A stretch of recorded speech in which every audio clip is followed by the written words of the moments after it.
Assalamualaikum warahmatullahi wabarakatuh. Bismillahirrahmanirrahim. Alhamdulillahi rabbil alamin. Wassalatu wassalamu ala ashrafil anbiya'i wal mursalin sayyidina wa maulana Muhammadin wa ala alihi wa ashabihi wa man tabi'ahum bi ihsan ila yaumiddin.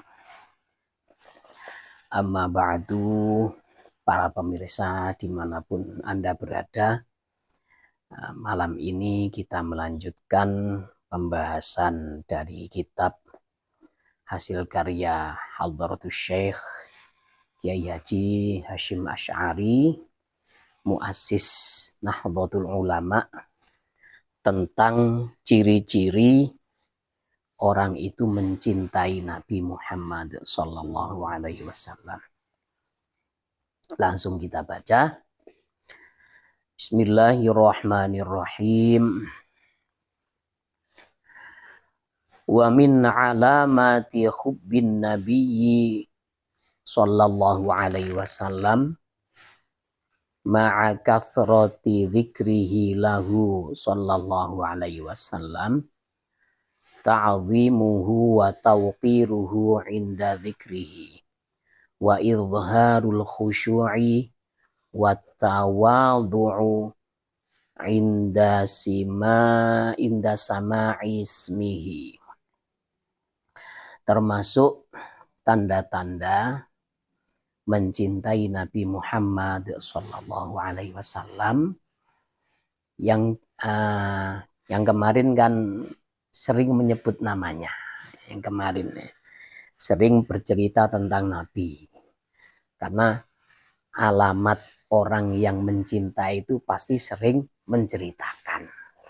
Yang kemarin ini.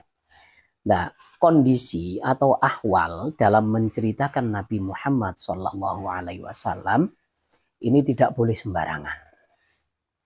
Ketika kita menyebut nama Nabi Muhammad SAW itu harus ada ta'zim, ya. Harus ada tauqir. Kita harus menyebutnya dengan ahwal, dengan keadaan mengagungkan beliau. Maka ketika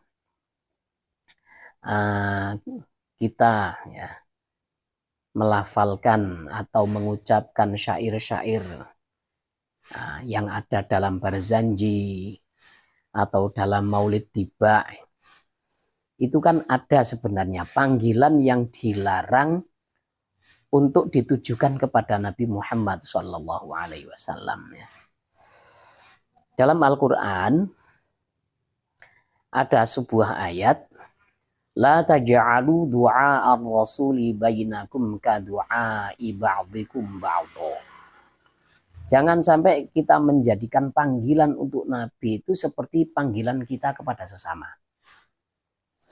Kalau orang Arab itu kan menyebut kawannya baik tua atau muda, itu kan nggak ada istilah, ya.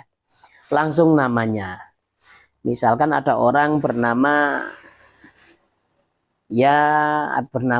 Zaid misalkan, maka orang-orang Arab walaupun kecil memanggilnya adalah ya Zaid. Tapi kalau dalam Jawa, ya, atau di Indonesia ini, nah, panggilan seperti itu kan namanya jambal, ya, atau tidak sopan.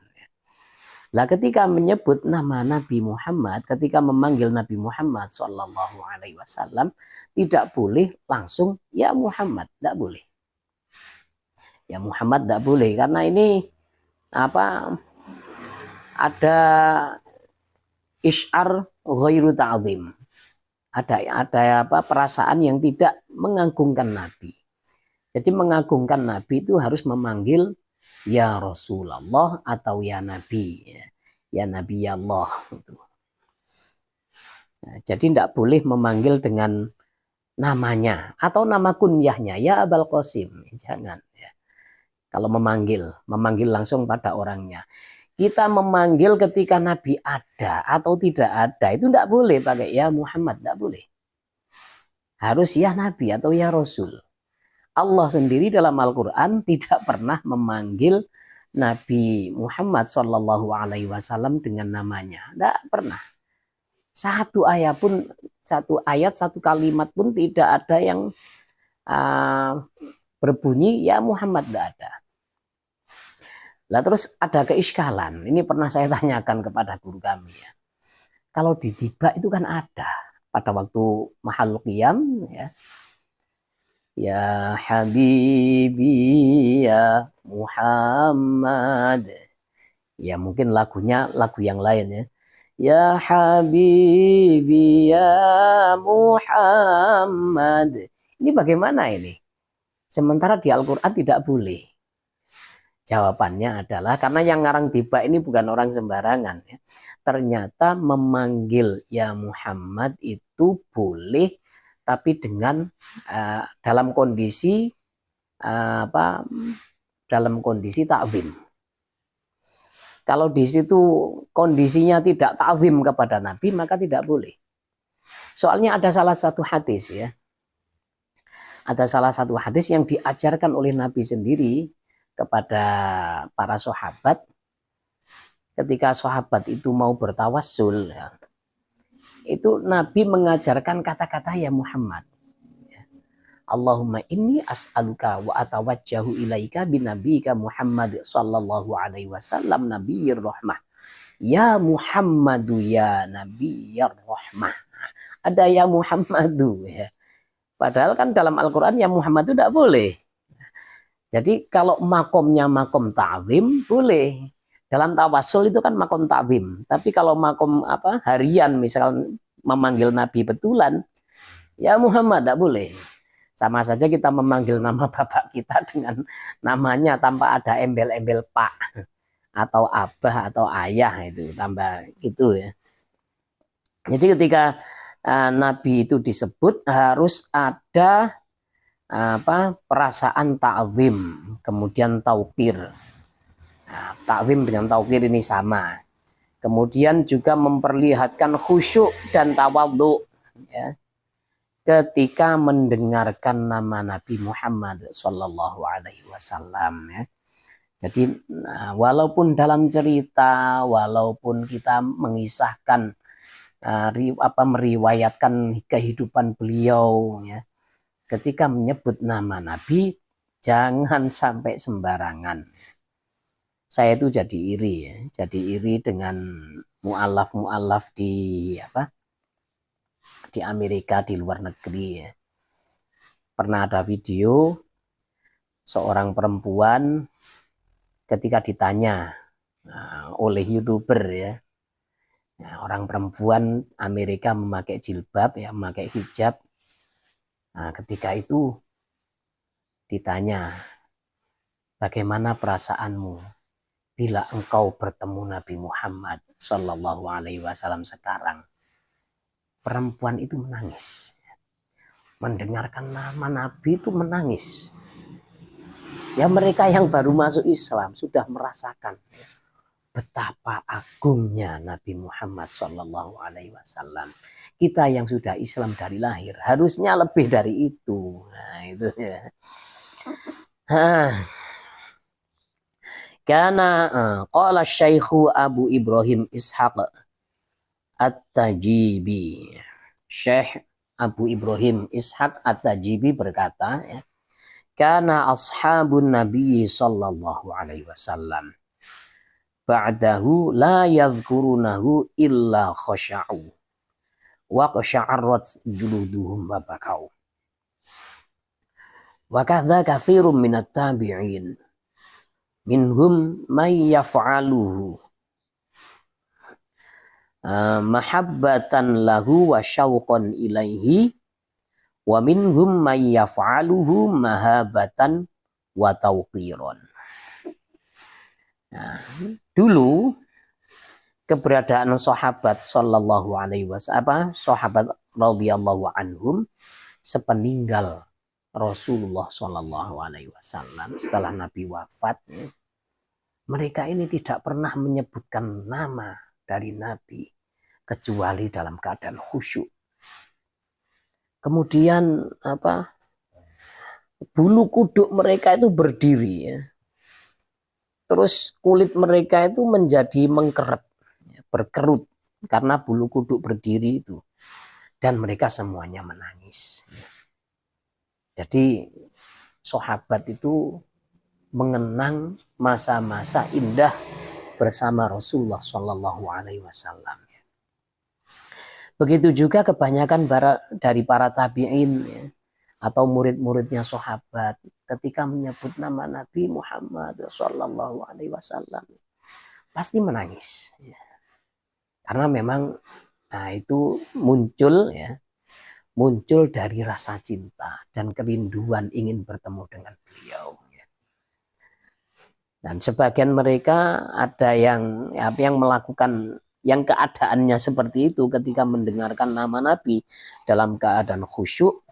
Ini sebagian dari mereka ini ada yang karena perasaan takut dan juga takut kurang ajar misalkan ya, atau perasaan mengagungkan beliau. Jadi ya awas ya, jangan main-main ya. Jangan main-main dengan nama Nabi Muhammad Sallallahu Alaihi Wasallam. Kalau ada orang yang macam-macam bermain-main dengan nama Nabi, maka orang ini murtad. Soalnya ada dalam Al-Quran, Qul abillahi wa ayatihi wa rasulihi kuntum tastahzi'un ya. Nah, ini kan jawaban dari Allah untuk Nabi, supaya diungkap oleh Nabi. Ketika mereka orang-orang munafik di kota Madinah itu bertingkah laku yang menyebalkan ya. Mereka bilang ya, innama kunna nakhudu wa nal'ab. Kita hanya bergurau Nabi. Maka oleh Allah Nabi itu disuruh, qul abillah wa ayatihi wa rasulihi kuntum tastahzi'un. Apakah kalian menjadikan Allah, ayat-ayatnya, kemudian Rasulnya sebagai bahan untuk penghinaan, bahan untuk gurauan? Gak boleh. Dengan alasan apapun gak boleh. Walaupun ada seorang mubaligh ya, saya ingin bercerita kisah Nabi dengan gaya milenial anak-anak sekarang. Wah, gak boleh. Itu kalimatul kufri itu ya, menyebut Nabi sebagai rembes, itu kecilnya rembes. Itu tidak boleh seperti itu. Nabi itu sempurna. Nah, Nabi itu pernah sakit mata, bukan rembes. Kalau rembes kan beringus. Ya. Nah, Romasun itu, kalau ingus itu Romasun. Ya. Kalau Romadun itu adalah apa? Ini ketek. Ketek, orang Jawa bilang ketek itu. Nah, kotoran di sudut mata karena sakit mata. Awas ya, nama Nabi. Dalam kitab Sulam Taufik, nama Nabi kok ditasghir. Ditasghir ya, dengan sebutan Muhaimid misalkan ya. Nah, kan istilah dalam Arab itu nama itu bisa ditasghir. Maksudnya dikecilkan artinya. Kalau Hasan itu artinya Hasan besar, kalau Husain artinya adalah Hasan kecil. Abdun adalah hamba dewasa, Ubaidun adalah hamba kecil. Nama Nabi ditasghir menyebabkan kufur, tidak boleh. Karena ini bermain-main dengan nama Nabi. Awas, kita harus izharut tauqir wa ta'zim ketika nama Nabi disebut. Wa minha mahabbatuhu liman ahabban nabiyya sallallahu alaihi wasallam. Wa huwa wa man huwa binasabihi au nisbatihi min ahli baitihi wa sahabatihi minal muhajirin wal ansar. Wa adawatu man adahum wa bughdhu man abghadhahum wa sabbahum. Termasuk tanda-tanda cinta Nabi adalah mencintai orang-orang yang cinta pada Nabi. Dan juga mencintai orang-orang yang dicintai Nabi. Siapa itu mereka? Mereka ini adalah orang-orang yang memang ada hubungan. Ada hubungan nasab, ada hubungan kekeluargaan, kemudian ada hubungan pertemanan, yaitu para sahabat Nabi. Nah, siapa yang punya hubungan nasab dengan Nabi, yang jelas adalah keturunan beliau. Keturunan beliau yang dari Sayyidah Fatimah. Karena walaupun bukan dari putra laki, ya. Kan Nabi kan putranya kan semuanya wafat ketika masih kecil. Kemudian yang perempuan ini kan sampai dewasa semua baru wafatnya. Dan yang Nabi ini mempunyai cucu yang paling terkenal itu adalah dari Sayyidah Fatimah yang menjadi istri dari Sayyidina Ali. Meskipun intisabnya Sayyidina Hasan dengan Husain, kemudian Sayyidah Zainab ini kepada Sayyidina Ali, tapi itu oleh Nabi ditetapkan sebagai dzurriyyah Nabi. Yang dzurriyyah Sayyidina Hasan ini kebanyakan itu ada di Hijaz, ada di Maroko. Yang dari keturunan Sayyidina Husain ini yang paling banyak ada di Yaman, kemudian di Indonesia. Awas ya. Jangan sampai macam-macam ya. Jangan sampai punya perilaku buruk kepada keluarga Rasulullah, kepada dzurriyyahnya Rasulullah ya. Nah, dzurriyyah Rasulullah kemarin ini kan dapat musibah ya. Dapat musibah keaslian nasabnya ini dipermasalahkan dengan tendensi kitab Asy-Syajaratul Mubarakah.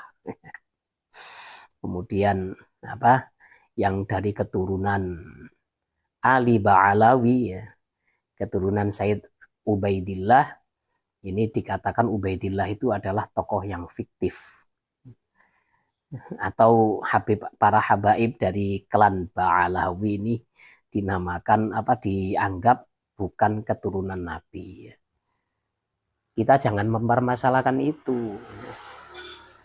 Kalau kita pikir, kalau kita merenung benar,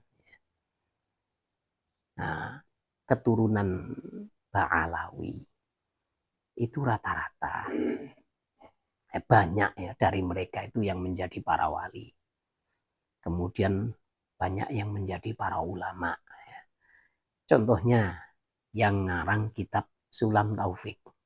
Itu juga adalah Habib Ba'alawi.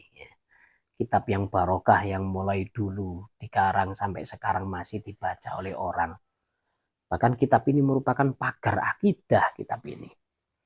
Pagarnya akidah menerangkan bagaimana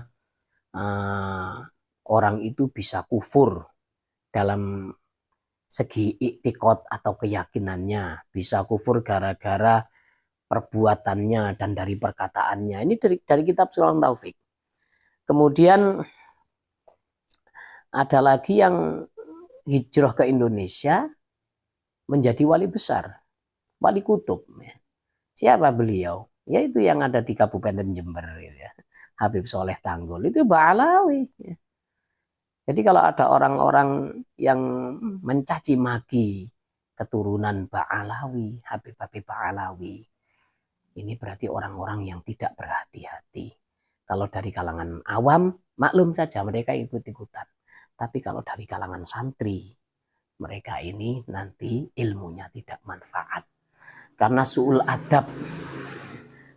adab terhadap pengarang kitab Sulam Taufik ya.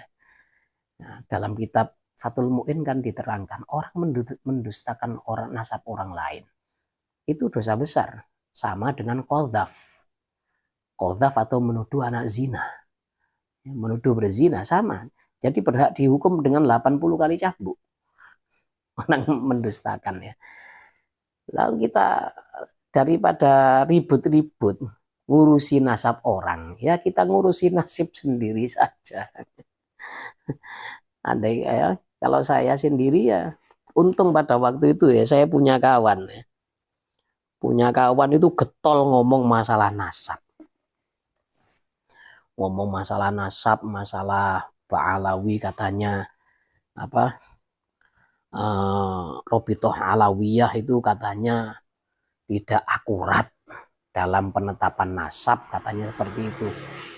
Awalnya saya bingung kenapa sekarang dibahas itu ya. Kenapa Habib-Habib yang ada di Indonesia ini dipertanyakan kehabibannya, kenapa? Katanya palsu.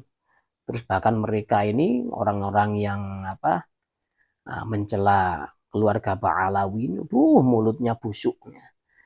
Tangan mereka di media sosial juga busuk. Mari kita usir para penjajah itu. Nah, mana ada Ali Ba'alawi penjajah? Justru mereka berjuang mengusir penjajah. Ada salah satu pejuang dari Ali Ba'alawi. Siapa? Itu yang ngarang lagu syukur itu. Dari yakinku teguh. Itu kan pengarangnya adalah H. Muthohar. H itu apa? Habib. Habib Muthohar. Masih saudaranya Habib Umar Muthohar Semarang. Itu Muthohar. Habib ya. Ikut berperang dulu ya. Bapaknya Habib Rizik itu juga ikut berperang melawan penjajah ya. Kok sekarang jadi keaslian kehabiban Ali Ba'alawi dipertanyakan, kemudian dicaci maki, naudzubillah ya. Padahal mereka sesama muslim, mereka dengan kita ya sama-sama orang Islam. Andaikan mereka ngaku-ngaku jadi habib, terus pengakuan mereka ternyata salah, kan kita nggak dosa kalau kita menghormati. Kita menghormati atas sesama muslim. Terus ada lagi ya, oknum-oknum habib-habib ya, yang mereka ini akhlaknya nggak bener, suka minta-minta, suka apa itu sebenarnya di kalangan habaib itu sudah dibahas. Kalau ada habib nakal kayak gitu, ini Habib Cirebon yang paling hebatnya. Guru kami pernah sowan.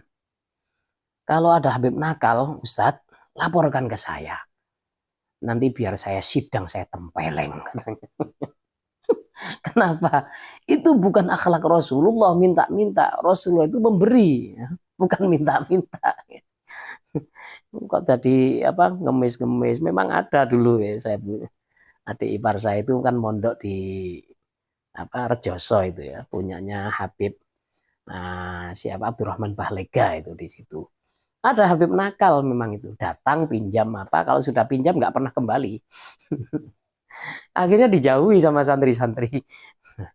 Jadi habib kalau ulama kita ikuti, kalau alim kita ikuti.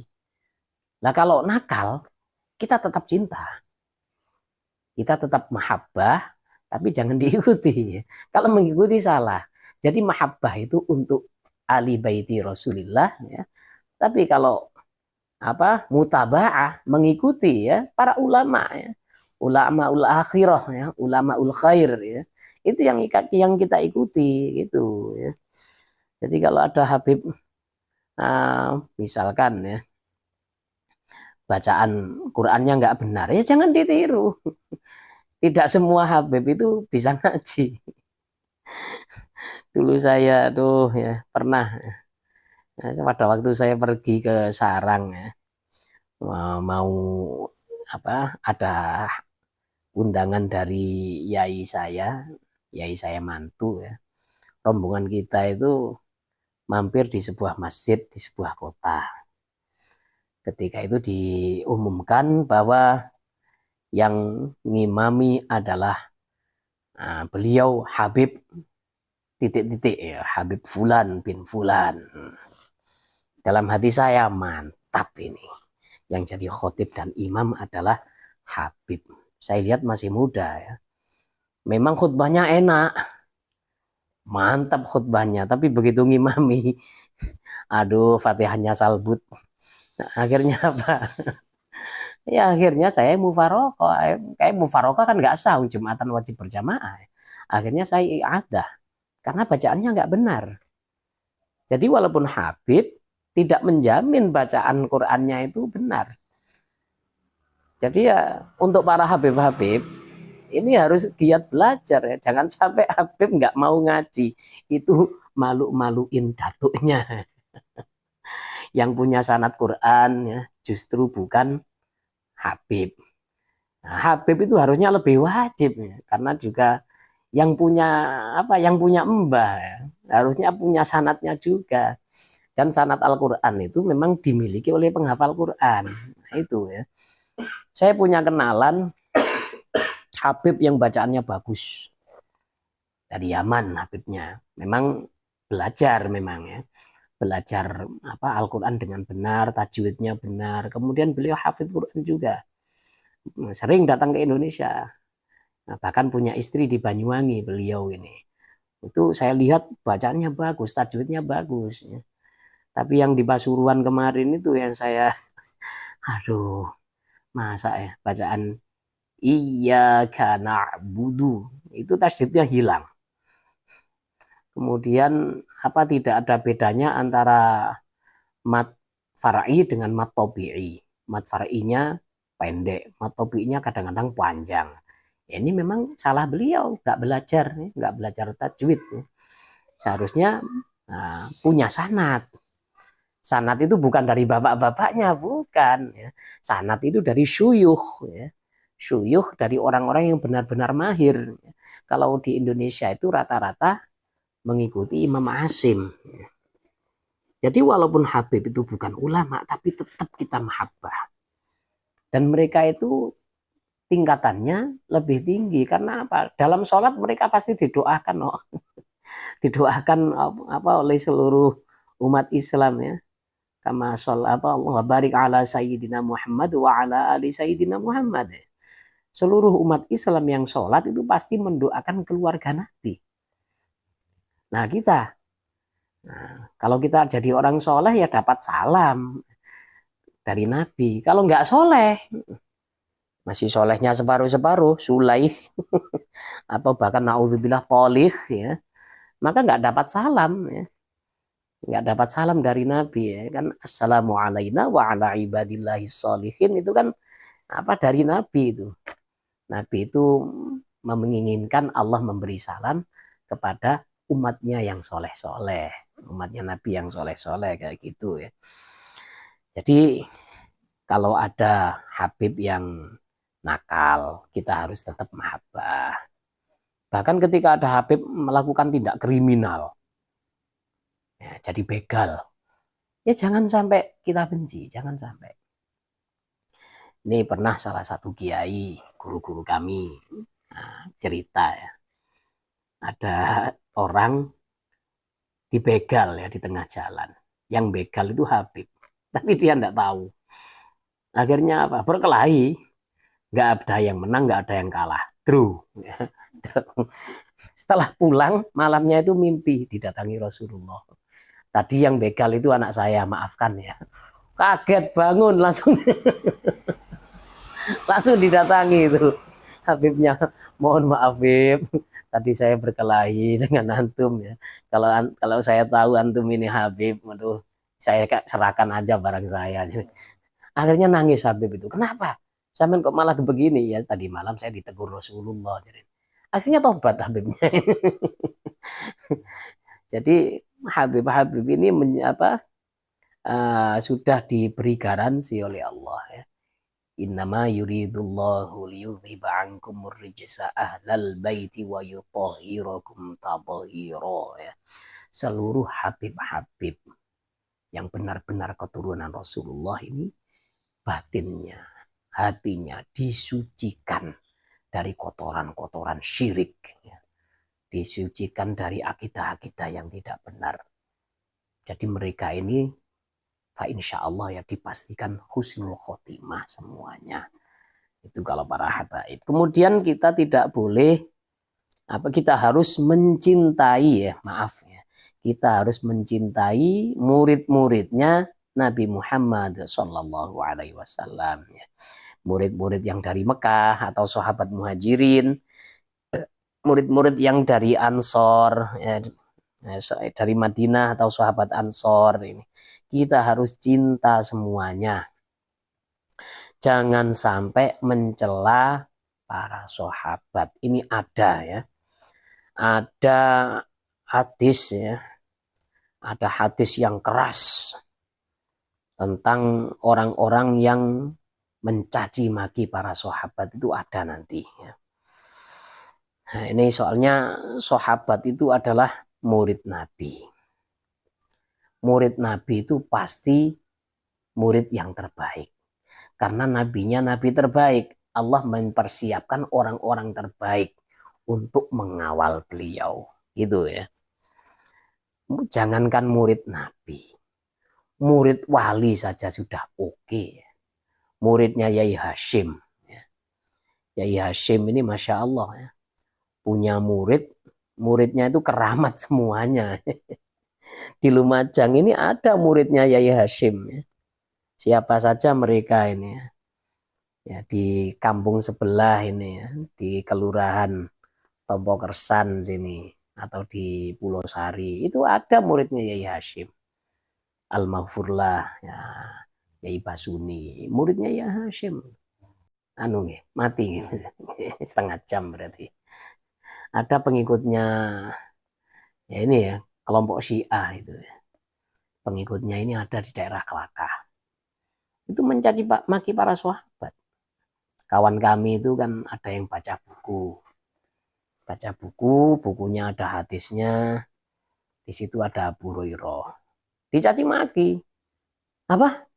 Kamu punya rawi namanya Abu Hurairah? Oh, bapaknya kucing gitu kok meriwayatkan hadis katanya gitu ya. Naudzubillah ya. Kita jangan sampai ikut-ikutan. Orang yang membenci keluarga Nabi dan membenci murid-muridnya Nabi dari Muhajirin dan Ansor, kita harus membenci mereka ya. Fa inna man ahabba syai'an ahabba man yuhibbuhu wa yubghidhu man yubghidhuhu ya. Karena orang yang mencintai sesuatu, maka dia cinta pada orang yang mencintai itu juga. Kemudian dia akan membenci orang yang membencinya juga. Orang yang dicintai oleh Nabi akan kita cintai kalau kita cinta pada Nabi. Orang yang dibenci oleh Nabi atau orang yang membenci Nabi harus kita benci juga. Contoh orang yang dibenci Nabi ya. Nabi ini sangat benci gara-gara kelakuannya. Kelakuannya apa? Mengaku jadi Nabi. Sampai pada waktu sowan ke Rasulullah, Rasulullah membawa kurma. Ada sebuah riwayat hadis itu, sedang makan kurma. Nah, ini Nabi palsu ini yang mau ngaku jadi Nabi itu ingin dapat bagian. Saya ingin dapat bagian, ingin diberi oleh Nabi sesuatu ya, tentang kenabian atau tentang kekuasaan. Nah, Nabi ini ya tahu maksud kedatangannya itu tahu. Langsung Nabi bersabda ya, demi Allah, andaikan kau minta kurma ini, saya nggak akan berikan. Dalam sebuah riwayat kayak gitu. Kalau bahasa Arab persisnya saya kurang hafal ya. Andaikan kamu minta ini, nggak saya berikan. Karena orang ini nanti setelah peninggal Rasulullah, bahkan Rasulullah belum meninggal sudah ngaku-ngaku jadi Nabi. Yaitu adalah Musailimah Al-Kadzdzab ya. Orangnya ini. Kemudian waqad qala alaihi salatu wassalam fil Hasani wal Husain radhiyallahu anhuma. Rasulullah ini pernah berkata tentang Sayyidina Hasan dengan Sayyidina Husain ya. Allahumma inni uhibbuhuma fa ahibbahuma. Wa qala man ahabbahuma faqad ahabbani wa man ahabbani faqad ahabballah wa man abghadahuma faqad abghadani wa man abghadani faqad abghadallaha ta'ala kama qala Rasulullah. Nabi bersabda tentang Sayyidina Husain dan Hasan. Ya Allah, aku mencintai keduanya, maka cintailah keduanya. Kemudian Nabi juga berkata, saya mencintai keduanya. Siapa yang mencintai keduanya, maka dia mencintaiku. Dan siapa yang mencintaiku, maka dia cinta pada Allah. Siapa yang membenci Hasan Husain, maka dia membenciku. Dan siapa yang membenciku, maka dia benci kepada Allah Ta'ala. Kemudian ini ya, hadis Rasulullah, sabda Rasulullah tentang orang-orang ya, yang mencaci maki para sahabat ya. Wa qala Rasulullah sallallahu alaihi wasallam, Allah Allah Allah fi ashabi la tattakhidhuhum gharadan ba'di. Ay la tadhkuruhum bisu' fa innahum ahbabi. Faman ahabbahum fabihubbi uhibbuhum wa man abghadahum fabibughdhi ubghiduhum wa man adzahum faqad adzani wa man adzani faqad adzallah ta'ala wa man adzallah yushiku ay ya'khudhah. Ini artinya hadis ini adalah kurang lebih seperti ini. Takutlah pada Allah, takut pada Allah. Awas ya. Jangan takutlah pada Allah tentang apa yang kalian lakukan pada sahabat-sahabatku. Jangan kau jadikan mereka ini sebagai sasaran caci makian setelah aku wafat. Maksudnya jangan disebut dengan buruk. Yaitu tadi orang-orang Syiah mengatakan semua sahabat Nabi masuk murtad semuanya. Kemudian istri Nabi Sayyidah Aisyah ya. Kemudian Sayyidah Hafsah ya. Itu dikatakan sebagai bintu sonami Ka'bah. Anaknya berhala Ka'bah, ya Allah. Itu orang-orang yang dicintai Nabi. Sahabat-sahabat itu adalah murid-murid yang disayangi oleh Nabi. Jangan sampai disebut-sebut dengan buruk. Jangan sampai Abu Bakar, Sayyidina Umar, Sayyidina Uthman, ini jangan sampai disebut dengan buruknya. Jangan sampai dicaci maki. Sebodoh-bodohnya sahabat, mereka itu semuanya adil. Semua sahabat itu adil. Walaupun mereka misalkan kealimannya lebih, masih lebih alim para tabi'in. Ya. Contohnya ya,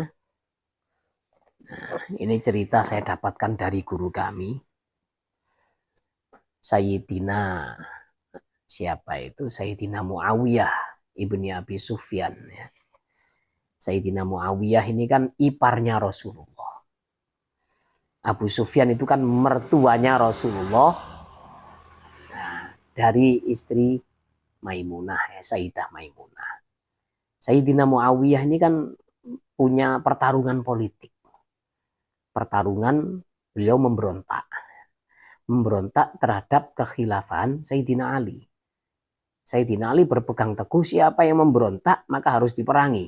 Nah, itu supaya tidak ada fitnah, supaya tidak ada perpecahan di antara kaum muslimin. Walaupun secara politik mereka bermusuhan, tapi dalam masalah agama ternyata Sayyidina Muawiyah itu membutuhkan Sayyidina Ali.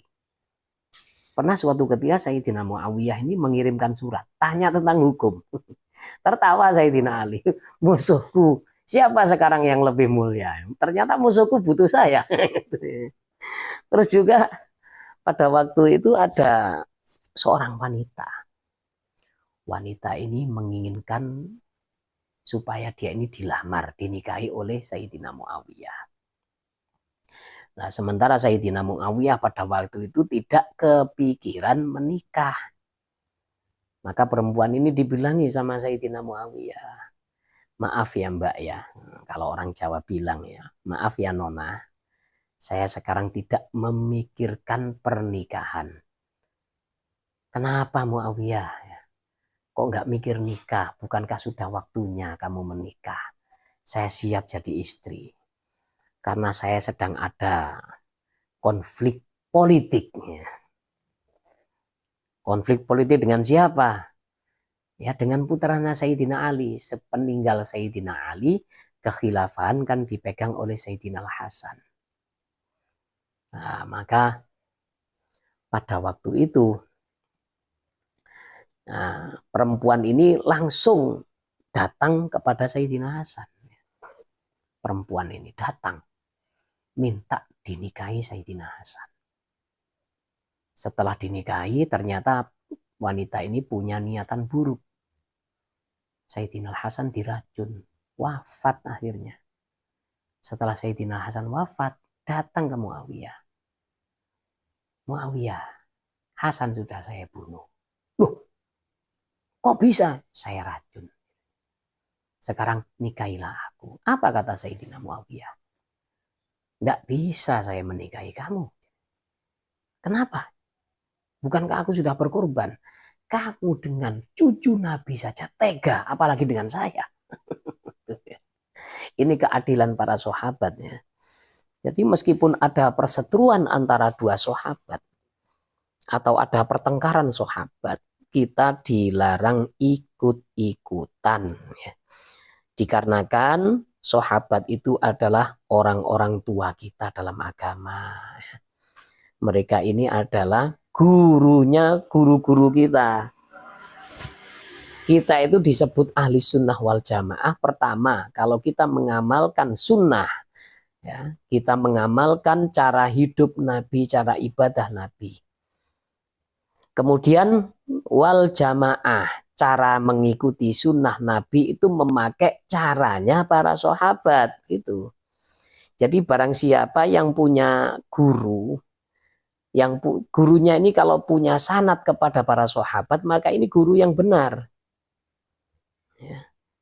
Guru yang benar kalau punya sanad yang sampai pada sahabat. Maksudnya sanad itu tendensi, ya, tendensi ajaran, sandaran ajaran. Seperti ini.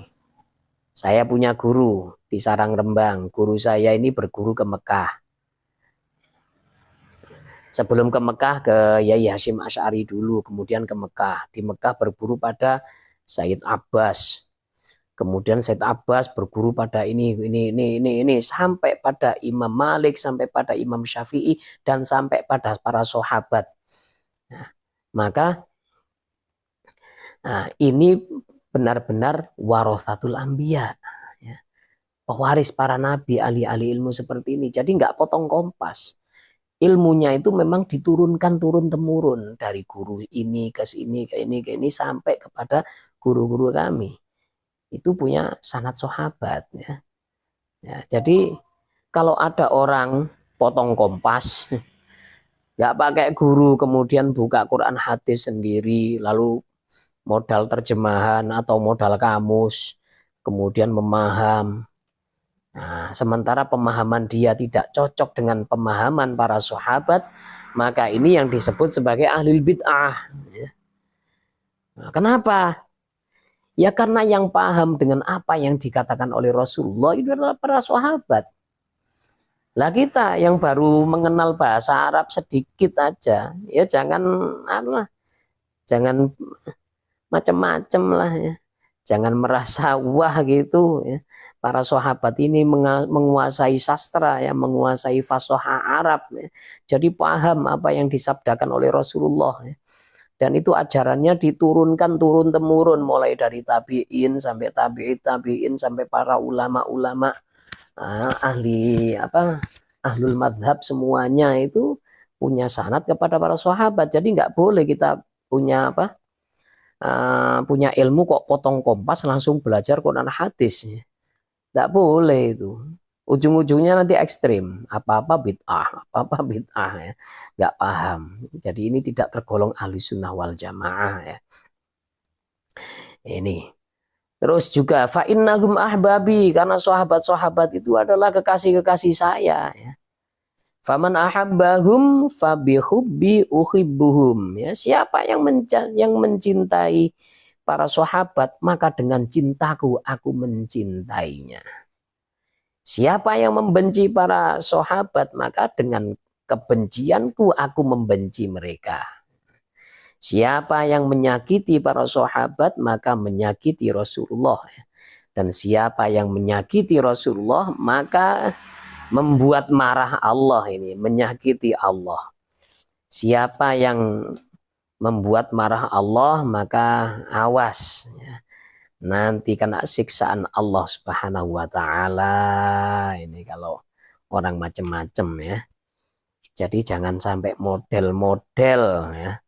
Man kana awwaluhu model-model ya. Fa akhiruhu model-model ya, kata Habib Taufik. Macam-macam ya itu ya. Jadi malam ini yang kita pelajari ternyata memakan waktu banyak ya. Saya kira sebentar. Termasuk cinta Nabi itu ketika nama Nabi disebut. Nah, maka orang yang mencintai Nabi, pencinta sejati, akan timbul takzimnya, akan muncul khusyuknya dan tawadhu'nya ketika mendengarkan namanya. Kemudian bukti cinta kepada Rasulullah Shallallahu Alaihi